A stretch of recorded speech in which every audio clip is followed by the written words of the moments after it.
또 한 주간 동안 주님의 은혜 가운데서 승리하시고 또 이렇게 기쁜 마음으로 예배를 달려오신 우리 모든 성도님들을 예수님의 이름으로 축복합니다. 아멘. 자, 우리 같이 한번 인사 나누시죠. 자, 한 주간 동안 승리하셨습니다. 자, 인사하십니다. 자, 한 주간 동안 승리하셨습니다. 얼굴 뵈서 반갑습니다. 살아와줘서 고맙습니다. 살아있어서 너무 감사합니다. 자, 오늘 우리 말씀이 베드로 로마서 8장 9절에서 14절까지 말씀인데, 말씀의 제목은 누가 그리스도의 영과 하나 된 사람인가? 자, 너무나도 잘 알아요. 자, 누가 그리스도의 영과 하나 된 사람일까요? 자, 누가? 저는 자신있게 얘기할 수 있습니다. 저요.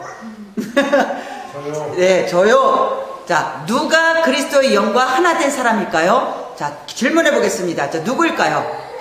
자신있게 얘기해야 돼요. 제가 그리스도의 영과 하나 된 사람입니다라고 자신있게 대답할 수 있어야 됩니다. 자, 하나님을 믿는 순간 우리는 구원을 받았고 예수 그리스도를 통해서 우리의 모든 죄가 씻음을 받았고 오늘 마지막 14절의 말씀처럼 우리는 하나님의 영으로 인도함을 받는 우리는 누구다? 하나님의 아들, 하나님의 자녀라고 분명히 선포되어 있다라는 거예요. 그런데 왜 우리 여전히 내 자신을 사랑하지 못하고 내 죄 안에서 여전히 헤어나오지 못하고 있냐? 그게 바로 오늘 성령의 법과 죄와 사망의 법에 우리가 지금 이것을 확실히 정리하고 있지 못하다라는 겁니다. 그런데 자, 로마서 8장 다시 한번 읽어보겠습니다. 로마서 8장 2절입니다. 이는 그리스도 예수 안에 있는 생명의 성령의 법이 죄와 사망의 법에서 너를 해방하였음이라. 아멘. 자, 오늘 분명히 말씀하고 계십니다. 그리스도 예수 안에 있는 생명의 성령의 법이래요. 성령의 법이 어디서? 죄와 사망의 법에서 나를 다시 한번입니다. 자, 죄와 사망의 법에서 나를 뭐 했다? 해방하였다라고 말씀하셨어요. 그래서 우리가 말씀을 믿고 따라간다는 게 바로 뭐냐? 이 말씀 그대로 믿고 감사해야 된다는 거예요. 그러면 어떻게 해야 돼? 아, 나는 여전히 성령의 사람으로 구원을 받는 순간 이미 우리는 성령을 받은 겁니다. 구원을 받는 순간 성령을 받았어. 그런데도 여전히 죄와 사망의 법에서는 자유함을 얻질 못하고 있다는 것은 내가 하나님의 자녀로서 당당히 선포하며 살아가고 있지 못하다라는 거예요. 하나님이 나를 구원하셨다는 걸 믿는다면 나는 그 죄와 사망의 법에서 어떻게 해야 된다? 이길 수 있는 힘을 가졌다는 것을 내 스스로가 날마다 선포하고 살아가야 될 줄 믿습니다. 아멘. 자, 근데 그것을 도와줘야 될 분이 계시는 거야. 그것을 도와줘야 될 분이 있는데 그분이 바로 오늘 뭐래요? 성령의 법이래요. 이 성령의 법은 바로 누굴 얘기하냐? 바로 하나님의 법을 얘기합니다. 성령이 법을 만드는 게 아니에요. 하나님이 이미 하나님의 법을 우리에게 주셨고 그 법 안에서 성령이 자유롭게 우리가 하나님의 그 은혜 안에서 살 수 있도록 성령의 법을 만들어 주셨다라는 거예요. 자, 그러면 우리가 성령님에 대해서 바로 알아야 되는데 이 성령님이 우리를 법 안에서 자유롭게 해주셨는데 그럼 우리가 이 성령을 어떻게 함께 누리며 살아가냐는 거예요. 이 성령을 어떻게 성령이 가르치시는 것에 대해서 우리가 그것을 인도하심을 받고 그 인도하심 가운데 이것이 하나님의 법인지 사망의 법인지를 분별할 수 있냐라는 거예요. 그래서 오늘 질문이 바로 그겁니다. 제목이 누가 그리스도의 영과 하나 된 사람인가? 바로 답은 나옵니다. 성령 충만한 사람이라는 거예요.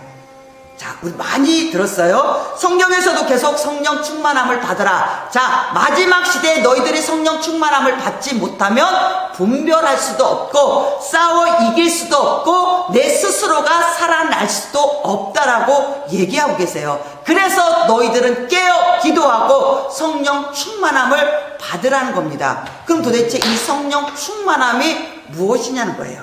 자, 성령 충만해서 이 충만이라는 말이 바로 헬라에서는 지배를 받는다라는 뜻이에요. 그럼 누구의 지배를 받아야 돼요?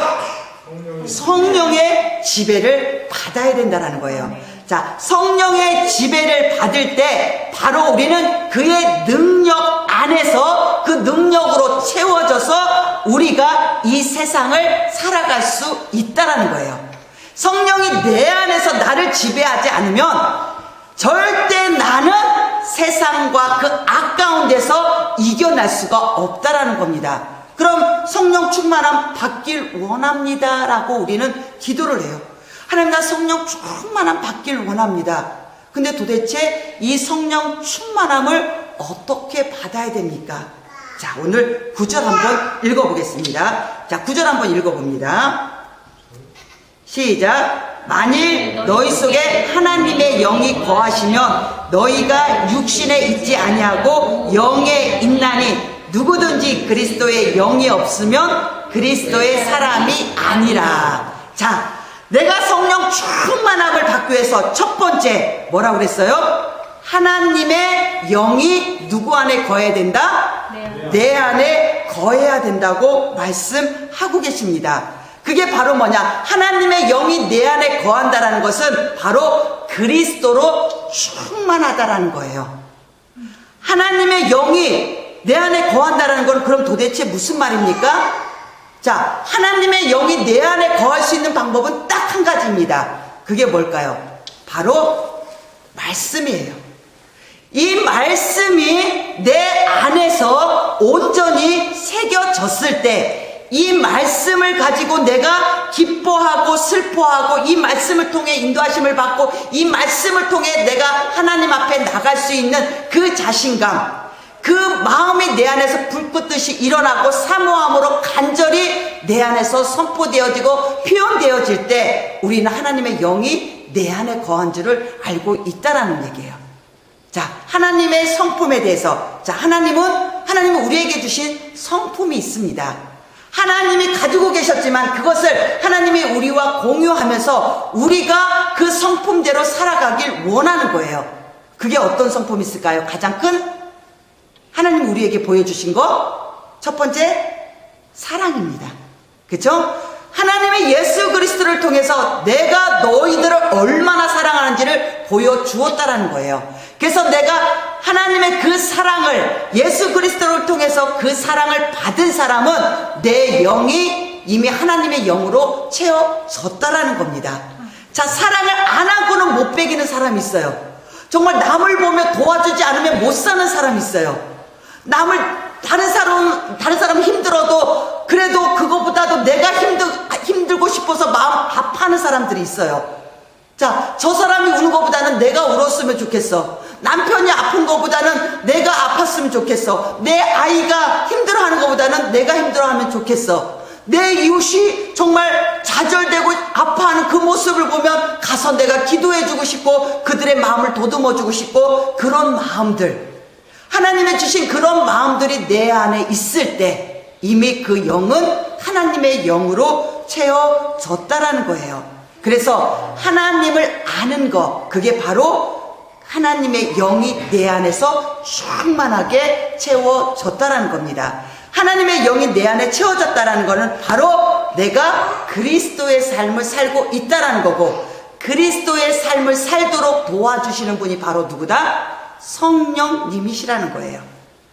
하나님의 영, 그리스도의 영, 성령의 영은 하나입니다. 우리가 삼위일체에 대해서 많이 배웠고 들었습니다. 한 영이에요. 하나님의 영이 성자의 역할로, 그리고 성령의 하나님으로 우리에게 오셨습니다. 그게 바로 예수님의 마음 따로, 성령님의 마음 따로, 하나님 아버지의 마음이 따로가 아니라 하나님의 그 마음을, 그 영을 예수 그리스도에게 부어주셨고, 또 그 영을 성령님에게 부어주셔서 예수님이 하나님의 일을 할 수 있도록 혼자서 하신 게 아니라는 거예요. 바로 성령님이 예수님과 함께 그 일을 감당했다라는 겁니다. 그래서 우리가 성령 충만하다라는 것은 바로 우리가 그리스도로 충만한 거, 그리스도를 아는 거, 하나님을 아는 거, 성령의 마음을 아는 거, 그 아는 그 자체가 바로 내 안에 하나님의 영이 가득함을 알 수 있다라는 거예요. 아멘. 자, 여러분은 하나님의 영으로 채워진 걸 믿습니까? 아멘. 아멘. 자신 있게 하셔야 돼요. 왜? 내가 구원을 받는 순간 요한복음 1장 12절에 뭐라고 그랬어요? 내가 예수 그리스도의 이름을 믿는 순간 너희는 뭐다? 나의 아들이라고 그랬어요. 내가 자녀에 되는 권세를 너희에게 줬고, 이미 줬다라는 것은 내 영을, 하나님의 영을 이미 우리에게 부어주셨기 때문에 우리 모두가 하나님의 마음과 하나님의 뜻과 하나님의 계획을 이 땅 가운데서 함께 이루어갈 수 있다라는 겁니다. 그게 바로 하나님의 성품이 우리 안에 있기 때문에 그래요. 그래서 하나님은 우리에게 그래서 사랑의 마음을 주셨고요, 또 진실한 마음을 주셨습니다. 진리는 오직 예수님 뿐이에요. 진리는 오직 하나님 뿐이에요. 하지만 우리에게도 진실한 마음, 진리 가운데 들어가지는 못하지만 우리에게 진실한 마음, 성실한 마음을 우리에게 주셔서 우리도 진실하게, 성실하게 살아갈 수가 있다라는 겁니다. 그리고 또 우리에게 의로움을 주셨어요. 선한 일을 할 수 있도록 의로움 행위를 주셨기 때문에 그 마음을 주시지 않으면, 하나님의 그 영이 나에게 있지 않으면 우리는 절대 진실할 수가 없고 하나님의 마음이 나에게 진실한 마음이 있다라는 거예요. 자, 그리고 마지막으로 우리에게 주신 마음이 뭐냐? 하나님의 마음, 공의로운 마음을 주셨다라는 거예요. 공의로운 게 바로 정직하다는 거거든요. 공정하다는 거예요. 잘못된 것과 잘된 것을 구별할 수 있다라는 겁니다. 그래서 우리가 특별히 가장 우리가 공정에 대해서 우리가 선포할 수 있는 게 바로 뭐냐? 구원받았냐, 구원받지 않았냐는 거예요. 그래서 구원받은 사람들은 우리가 하나님의 그 공정한 마음을 받았기 때문에 믿지 않는 자들에게 다가가서 반드시 우리에게 구원의 선포를 해 주어야 된다는 겁니다. 아멘. 그래서 그게 바로 하나님의 마음이에요. 이 마음을 가지고 있다면 우리는 성령 충만함을 받은 것입니다. 자, 두 번째, 자, 한번 10절, 11절, 12절 한번 읽어보겠습니다. 10절, 11절 읽어보겠습니다. 영은 의로 말미암아 살아있는 것이니라. 예수를 죽은 자 가운데서 살리신 이의 영이 너희 안에 거하시면 그리스도 예수를 죽은 자 가운데서 살리신 죽을 몸도 살리시리라. 아멘. 자, 두 번째, 성령의 충만함을 받는다라는 것은 바로 그리스도 안에 사는 거예요. 첫 번째로는 그리스도로 우리가 충만한 것이고, 두 번째는 그리스도 안에 사는 것입니다. 자, 우리가 그리스도 안에 살 때, 우리에게 어떤 일이 벌어지냐? 우리가 죄로 너희 안에 계시면 몸은 죄로 말미암아 죽은 것이나 영은 의로 말미암아 살아있는 것이래요. 그죠?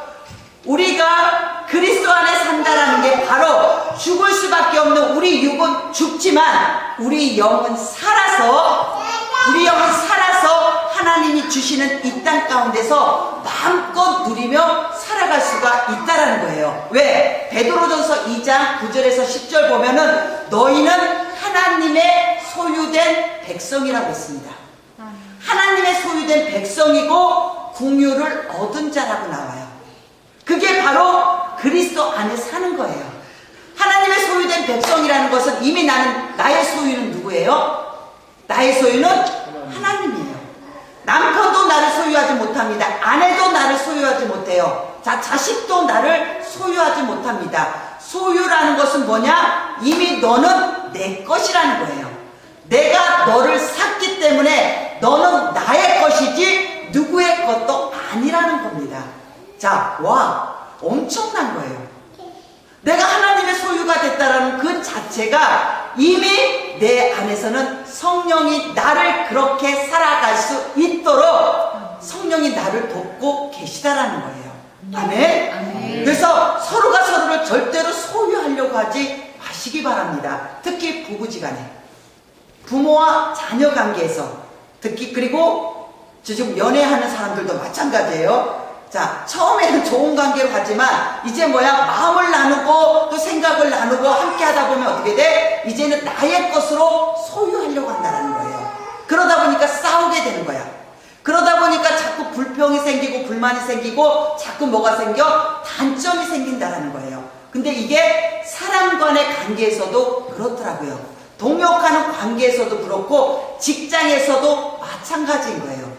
이런 관계에서 자꾸 소유 관계로 가다 보니까 이게 자꾸 세상에 악한 것들만 보이고 세상에 안 좋은 방법들로 자꾸 서로를 얽매이고 힘들어 한다는 거죠. 근데 하나님이 우리에게 뭐 하냐? 너의 안에 계신 그리스도께서 이미 우리의 육은 죽였어. 육의 것으로 서로를 바라보지 말고 영의 것으로 하나님이 주시니까 하나님의 영으로 서로를 바라보고 서로 함께 일하고 서로 함께 사랑을 나누고 서로 함께 관계하고 서로 함께 그 모든 것을 누리라는 겁니다. 아멘. 그 마음에 가장 중요한 게 바로 긍휼이에요. 소유된 자들끼리 우리가 함께 나눌 수 있는 관계가 뭐냐? 바로 긍휼의 마음을 갖는 겁니다. 긍휼에는 자비가 들어있어요. 용서가 들어있어요. 그리고 그냥 주고 싶은 것이 바로 긍휼입니다. 그래서 예수님께서도 이 땅에 오시면서 뭐 하셨어요? 처음에 딱 와서 보니까 모든 사람들이 너무 불쌍히 여김을 받았다고 그랬어요. 긍휼한 마음으로 하나님의 백성들을 바라볼 수 있었기 때문에 그들을 위해서, 우리를 위해서 십자가에 죽을 수 있었던 겁니다.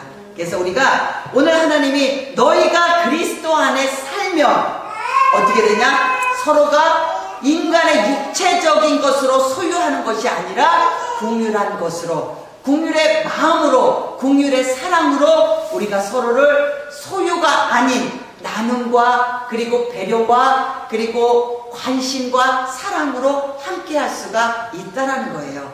그게 바로 성령 충만한 삶인 줄 믿습니다. 아멘. 아멘. 자, 이제 그래서 오늘부터는 바라보는 눈이 달라야 됩니다. 대화하는 방법이 달라야 돼요. 왜?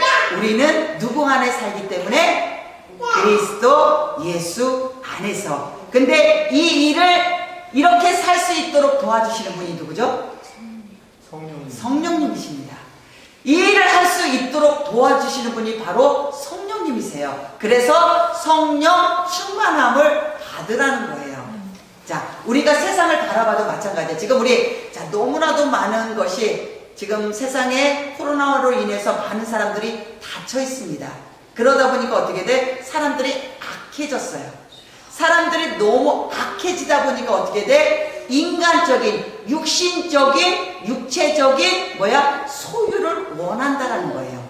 그래서 제가 스페인에서 들은 말인데, 코로나가 너무 그때 한참 심해졌을 때 그때 무슨 일이 있었냐면은 가정폭력이 굉장히 많이 일어났대요. 코로나 때문에 가정폭력이 많이 일어나다 보니까 그 모든 것을 그게 그냥 여자들이 남자 때리는 사례들도 있지만 그래도 아직까지는 남자가 여자 아내를 때리는 스트레스를 아내한테 푸는 게 굉장히 많았대요. 그래서 거기에서 이제 그 여자들 사이에서 그리고 그 동네에서 그들이 암암리에 사인을 준 게 남자한테 폭력을 받는 사람 나올 기회가 없잖아요. 집에 나올 기회가 없으니까. 근데 어딜 가?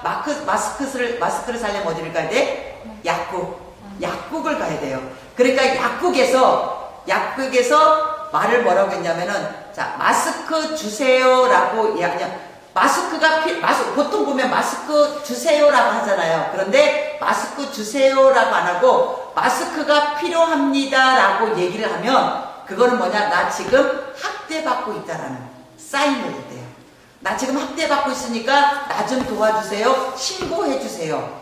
이렇게 했다는 거예요.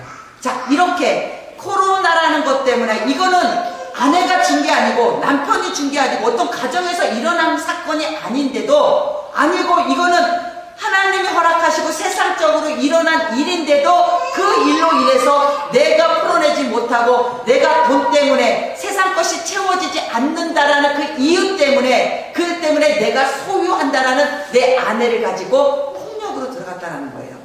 이런 일들이 가정뿐만 아니라 직장에서도 많은 공동체 가운데서 계속 일어나고 있다는 겁니다. 그래서 믿는 우리가, 성령으로 함께하는 우리가, 그리스도 안에서 사는 우리가 제대로 된 관계 형성을 하지 않으면 결국 가정이 먼저 깨지고, 그 다음에 사회가 깨지고, 교회가 깨지고, 모든 공동체가 깨질 수밖에 없다라는 거예요.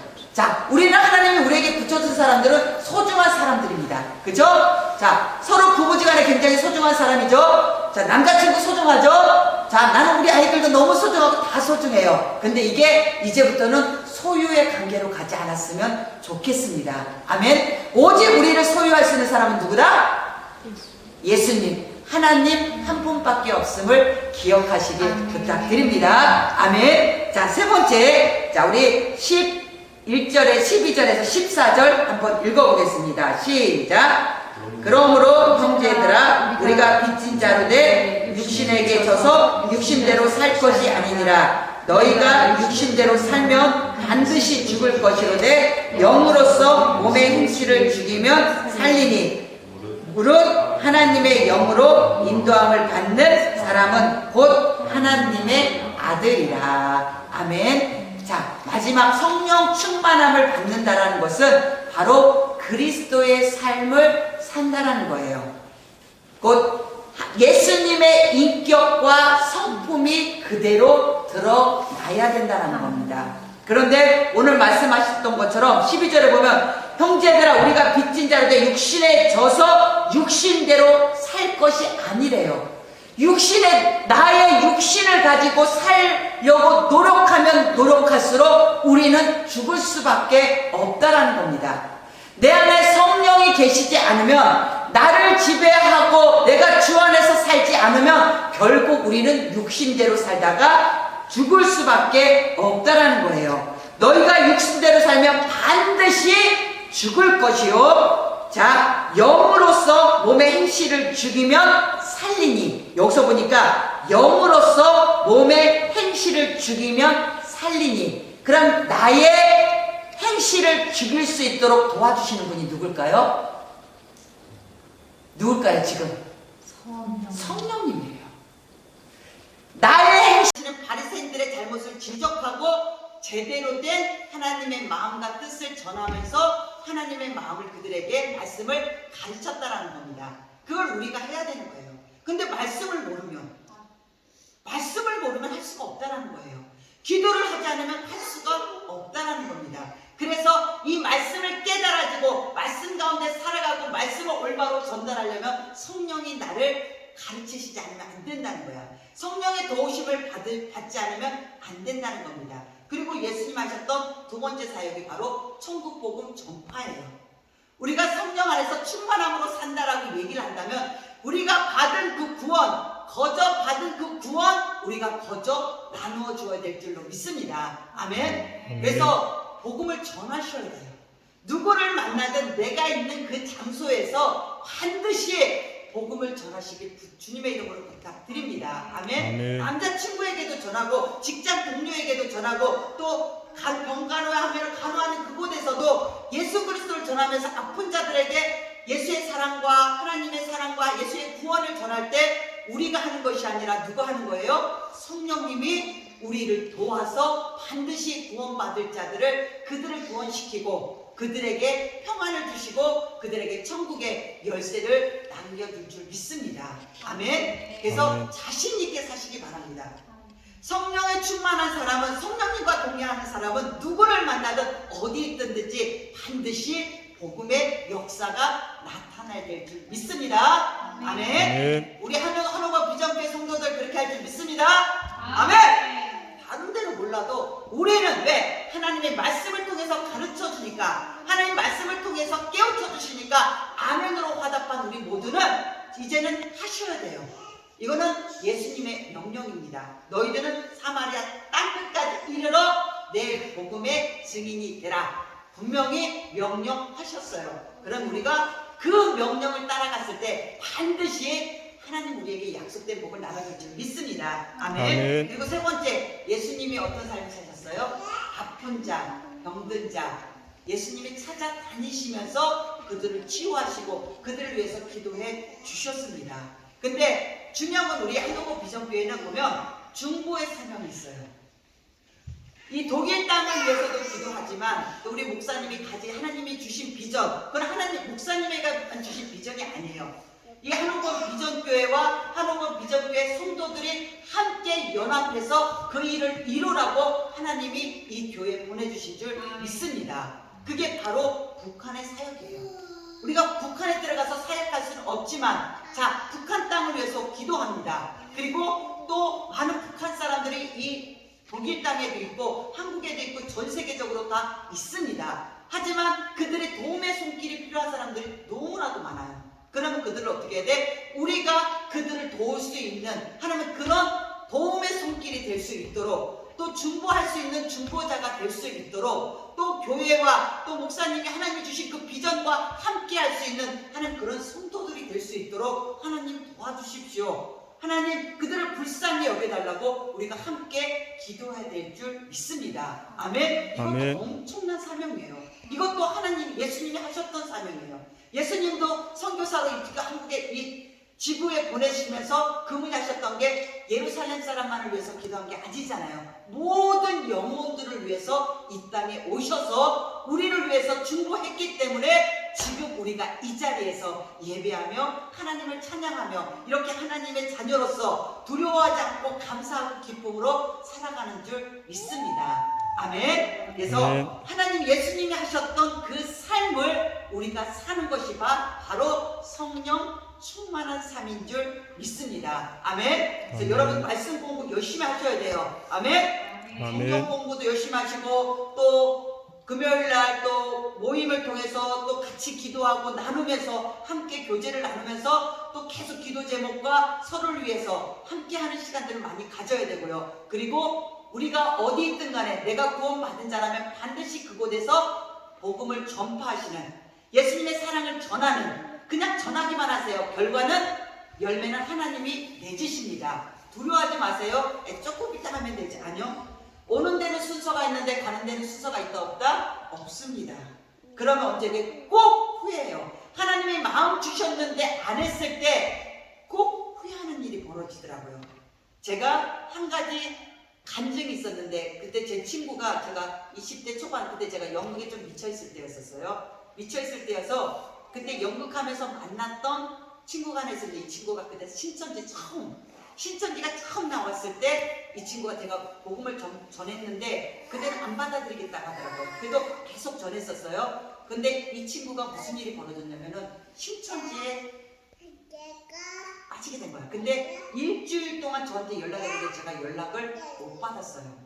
근데 그 사이 그 친구가 나한테 연락한 이유가 너무 갈급하고 너무 도움이 손길이 필요해서 나를 위해서 기도해달라고 나한테 연락을 한 건데 제가 연락을 못 받았어요. 그러니까 한 번인가 받았는데 중요하지 않다라고 생각을 했던 거야.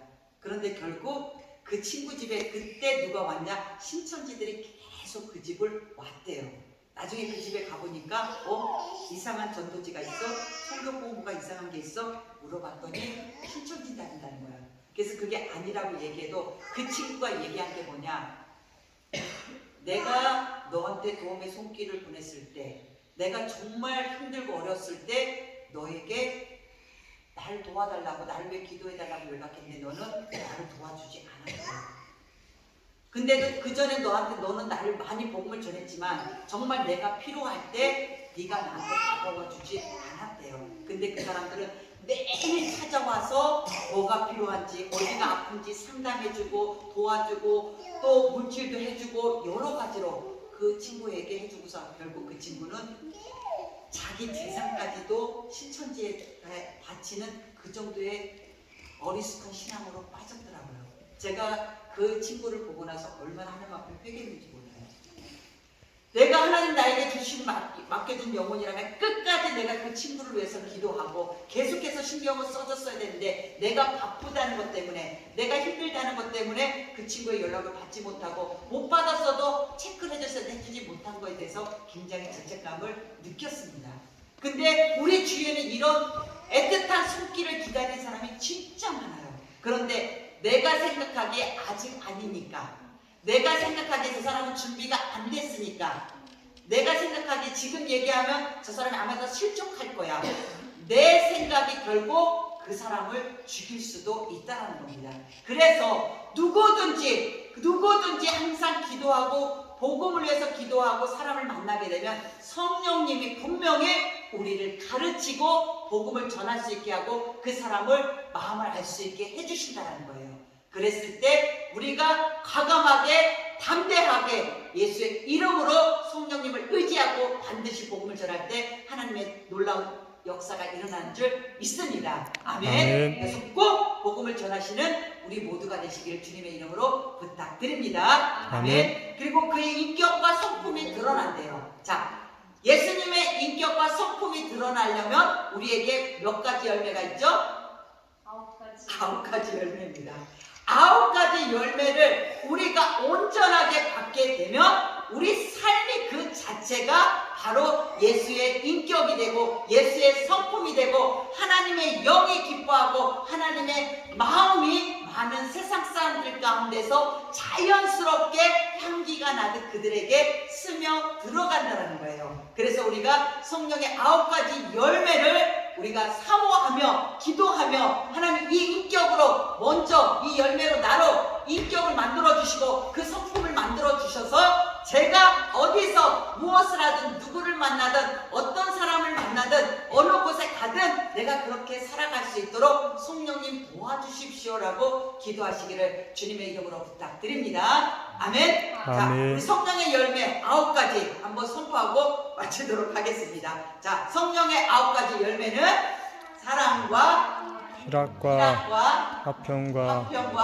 오래 참음과 자비와 양성과 충성과 온유와 절제니. 자, 아직까지 열매 못 외웠어요. 저번에도 내가 한번 얘기한 것 같은데 꼭 다음 주에는 우리 성령의 9가지 열매를 기억하셔야 돼요. 말씀이 내 안에 새겨져야지만이 그 말씀을 묵상하면 내가 그렇게 살아갈 수 있는 거지. 그래서 말씀 암송이 중요한 거예요.